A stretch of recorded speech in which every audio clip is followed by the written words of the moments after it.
Jake, 32M, never imagined I'd be in this situation. My wife Sarah, 30F, and I moved to Boulder, Colorado last year for her new job at a tech startup. We were college sweethearts, meeting during our sophomore year at UCLA. After graduation, we both landed jobs in San Francisco and got married 2 years later. Life was good, but when Sarah got headhunted for a senior position in Boulder, we saw it as an opportunity for a fresh start. The move was exciting but challenging. I had to leave my job as a software engineer and work remotely for a while. Sarah, always the social butterfly, quickly made friends with her coworkers. I, on the other hand, struggled to connect with people. My social anxiety, which I've dealt with since high school, made it hard to put myself out there. Enter Megan, 28F, and Tom, 33M. Megan worked with Sarah and they hit it off immediately.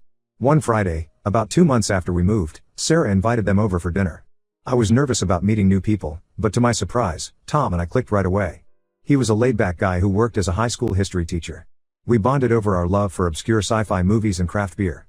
Over the next few months, the four of us became inseparable. We'd have dinner together at least once a week, go hiking in the Flatirons on weekends, and even started a book club, though it often devolved into wine and gossip sessions. It was great to have another couple to hang out with, especially since Sarah and I don't have kids. I felt like I had finally found my footing in Boulder. My anxiety lessened, and I even started joining Tom for weekly basketball games with his friends. Sarah was thriving at her new job, and our relationship felt stronger than ever. But about 3 months ago, things started to change. It was subtle at first. Sarah would ask me odd questions out of the blue, like if I had any business trips coming up or if I was thinking about changing jobs. At first, I didn't think much of it. Sarah had always been curious about my work, and I assumed she was just checking in. Then I started noticing how she and Megan would whisper together and abruptly stop when I entered the room. Once, I walked into the kitchen to grab a beer during one of our game nights, and I distinctly heard Megan say my name before they both went silent. The turning point came during a barbecue at Tom and Megan's place. I was manning the grill with Tom when I overheard Megan telling Sarah that she had seen me at Frasca, a fancy Italian restaurant in town, with a blonde woman. She said she couldn't approach me because she was with a client, but she was sure it was me. This confused the hell out of me. I hadn't been to Frasca in months, not since Sarah and I went there for our anniversary. And I certainly hadn't been there with any blonde woman. I wanted to confront them right then and there, but I held back, not wanting to cause a scene. That night, I couldn't sleep. The conversation replayed in my head over and over. Why would Megan say she saw me when she clearly didn't? And why didn't Sarah immediately dismiss it, knowing I had been working from home that day? The next morning, I decided to confront Sarah. I asked her about the conversation I overheard, and to my shock, she admitted that Megan had been telling her things about me that made her suspicious. Apparently, Megan had seen me in various places around town, always with different women. There was the blonde at Frasca, a redhead at the Pearl Street Mall, and a brunette at a coffee shop in North Boulder. I was floored. Not only were these stories completely false, but I was hurt that Sarah would believe them without talking to me first. I explained to her that none of it was true and that Megan must be making things up. It took some convincing, but Sarah eventually believed me. She apologized for doubting me, saying that the stories had seemed so detailed and convincing. But the damage was done. There was now a crack in the foundation of our relationship, and I couldn't shake off my anger towards Megan. Why would she spread such harmful lies?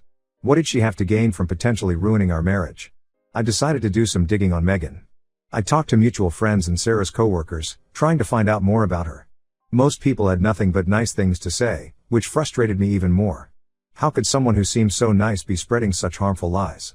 Then, about a week after the barbecue incident, I ran into Dr. Anderson, 45M, at a local coffee shop. I recognized him as Megan's gynecologist from a story she had once told about a funny misunderstanding at her annual checkup. We got to talking, and I casually mentioned Megan. Dr. Anderson asked me if she was doing better and if she had decided to go through with the procedure. I played along, pretending to know what he was talking about, and he revealed that Megan had scheduled an abortion but hadn't shown up for her appointment. This information hit me like a ton of bricks. Just a few weeks ago, during one of our game nights, Tom had mentioned that they were trying for a baby. He was so excited about the prospect of becoming a father, showing us the spare room they planned to turn into a nursery. I couldn't believe that Megan would keep this from him. I wrestled with what to do with this information for days. On one hand, I felt Tom had a right to know. He was my friend, and the thought of him being in the dark about something so important didn't sit right with me. On the other hand, it wasn't my place to reveal such personal information. But the more I thought about how Megan had nearly ruined my marriage with her lies, the angrier I got. The deciding factor came when Sarah mentioned that Megan had told her another story about seeing me, this time at a jewelry store with a mysterious woman. Sarah said she didn't believe it, but the fact that Megan was still spreading these lies pushed me over the edge. I decided to tell Tom. I invited him over for drinks one evening when Sarah was out with her book club. At first, we just chatted about work and the upcoming basketball season. But as the night wore on and we had a few beers, I finally gathered the courage to tell him everything, about Megan's lies about me and what Dr. Anderson had said. Tom was devastated. He couldn't believe Megan would keep something like this from him, especially when they had been trying for a baby. He left my place in a daze, and I felt a mix of relief and guilt. The next day, all hell broke loose. Megan showed up at our house, screaming and crying. She called me every name in the book and accused me of ruining her life. Sarah came home in the middle of this and was furious with me for getting involved. Now, Sarah isn't speaking to me. She says I went too far and that I had no right to reveal Megan's personal medical information. Tom and Megan are apparently separated, and Sarah blames me for breaking up their marriage. I don't think I did anything wrong. Megan was the one spreading lies about me and potentially ruining my marriage. All I did was tell the truth. But now I'm the bad guy? Am I really in the wrong here? Update 1. It's been 2 weeks since my last post, and the situation has only deteriorated. The tension in our house is palpable, with Sarah still barely speaking to me. I've tried to apologize multiple times, but she won't hear it. She keeps saying I don't understand the gravity of what I've done. Last weekend, after days of silence, Sarah finally sat down with me and explained why she's so upset. Apparently, there's more to Megan's story than I knew, and it goes back years before we even met them. Sarah told me that Megan had confided in her about her conflicted feelings about having children. This wasn't a recent development, it had been an ongoing issue in Megan and Tom's relationship for years. They had been high school sweethearts, and while Tom had always dreamed of having a big family, Megan had never been sure. According to Sarah, when Megan and Tom got married 6 years ago, they had agreed to wait a few years before starting a family. Megan wanted to focus on her career, and Tom was supportive at first. But as the years went by, Tom's desire for children grew stronger, while Megan's ambivalence turned into reluctance. Megan had confided in Sarah that she loved her job at the tech startup. She was on track for a big promotion and was excited about the direction her career was taking. The thought of putting all that on hold for motherhood terrified her. But Tom had started to pressure her more and more. He would point out their friends who were having babies, talk about how his parents were eager for grandchildren, and even started hinting that he might want to leave if Megan wasn't willing to start a family.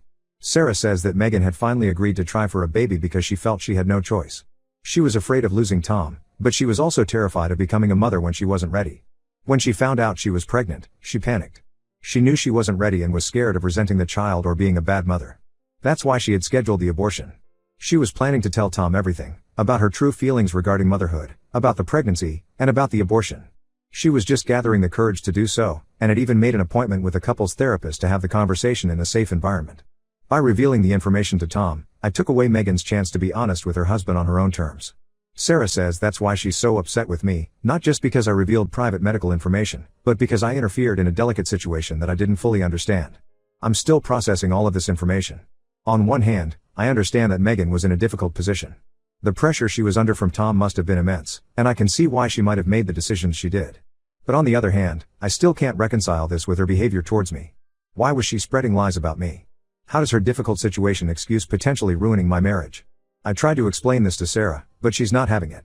She says that Megan's lies, while wrong, were a misguided attempt to distract Sarah from noticing how troubled Megan was.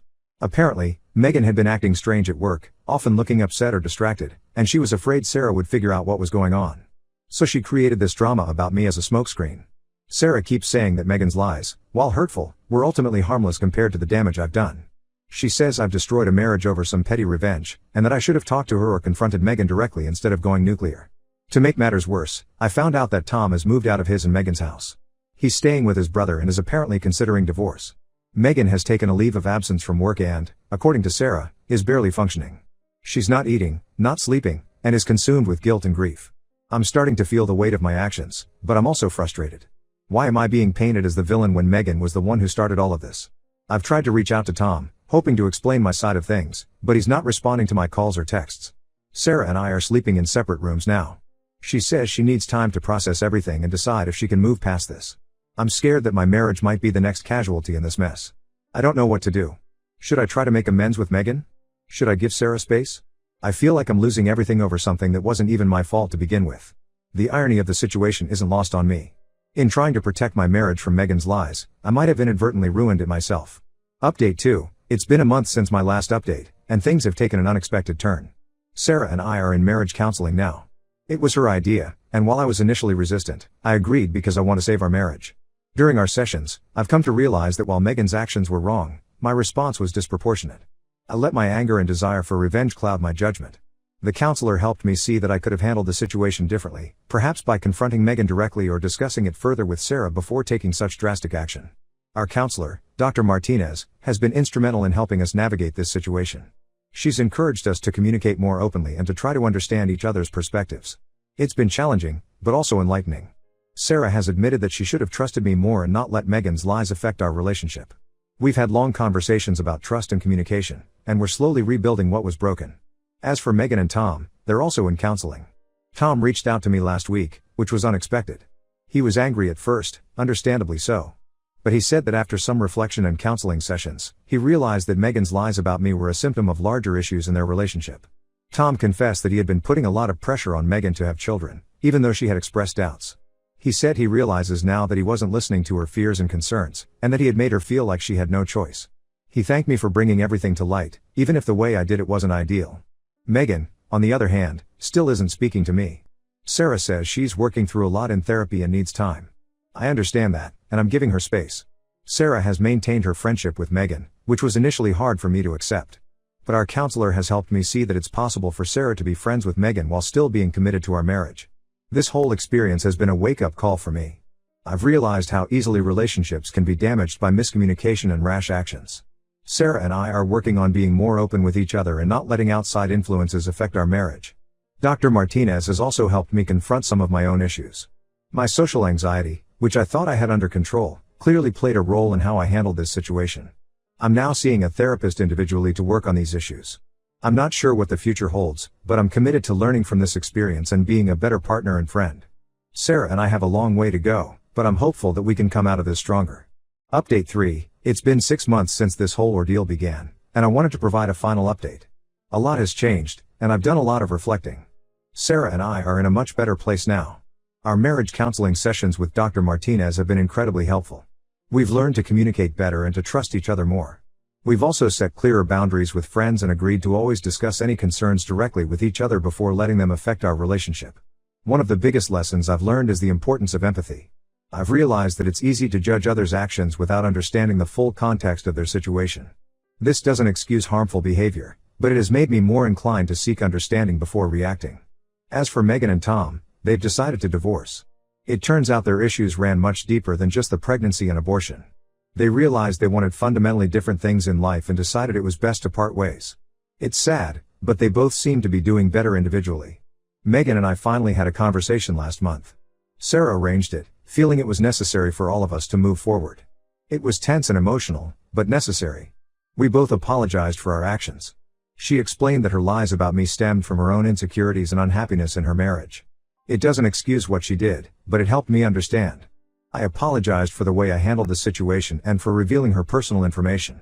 While Megan and I will never be close friends again, we've reached a place of civil coexistence.